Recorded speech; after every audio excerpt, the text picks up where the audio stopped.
You had a blind end goal tonight for Waterhouse. Kept them in the game in the first half.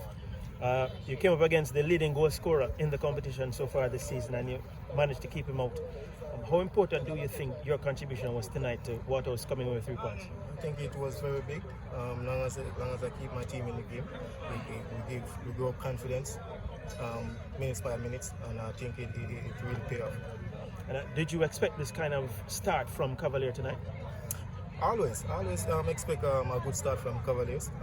Cavaliers is one of the top teams in the league right now.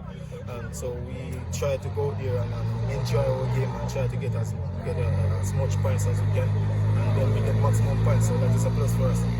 Big goal from Shaquille Bradford tonight. This win moves you from 9th to 6th, if only temporarily. How do you think this will affect the dressing room in a positive way going forward?